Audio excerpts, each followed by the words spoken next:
శుభోదయం. ప్రభువైన యేసుక్రీస్తు నామములో వందనాలు తెలియజేస్తూ పరిశుద్ధమైన దేవుని గ్రంథములో నుండి కీర్తనల గ్రంథము 27వ కీర్తన 10వ వచనం. నా తల్లిదండ్రులు నన్ను విడిచినను యెహోవా నన్ను చేరదీయును. ప్రార్థన చేసుకుందాం. పరిశుద్ధుడా, ప్రేమ కలిగిన తండ్రి, నీకు స్తుతి స్తోత్రాలు చెల్లించుకుంటూ వాక్యం ధ్యానిస్తుండగా మీ సన్నిధి మాట ఉంచమని యేసు నామంలో ప్రార్థించడికి వేడుకొంచున్నాము తండ్రి. ఆమేన్.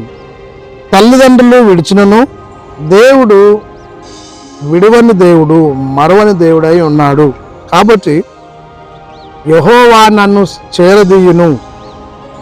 నిజమే, ఈ లోకములో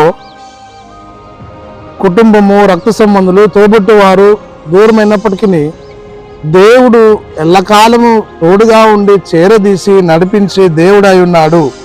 మన దైనందిన జీవితంలో దిగులు చెందక, భయపడక, దేవుని యొక్క నామాన్ని కలిగి దేవునికి మహిమకరంగా ఆ క్రీస్తుని బట్టి మనము దేవుణ్ణి గణపరుస్తూ ఆయన ఉన్నాడన్న ధైర్యం కలిగి లోకములో, సంఘములో నీవు నేను వర్ధిల్లాలి.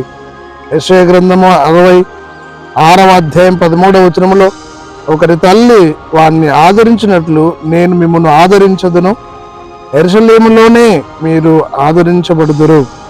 ఆదరణ, నెమ్మది, సమాధానము దేవుని చింత దేవుడు ఇవ్వగలడు, ఆయన యుద్ధ దొరుకును.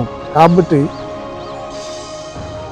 ఈ ప్రభువునందు విశ్వాసం ఉంచి ఆయన చేరదీయగల దేవుడని నమ్మి క్రీస్తుకు మహిమకరంగా నివసించే ధన్యత, కృపాభాగ్యాన్ని పరిశుద్ధాత్మ దేవుడు మనకు తోడేయండి నడిపించనుగాక.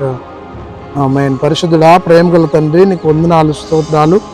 వాక్యము దాన్ని కృప దయచేసిన స్తుతి చెల్లించుకుంటున్నాం. వీక్షిస్తున్న వారిని కూడా దీవించమని, ఆశీర్వదించమని నజరేయుడైన యేసు నామంలో ప్రార్థించడానికి వేడుకొంచున్నాం తండ్రి.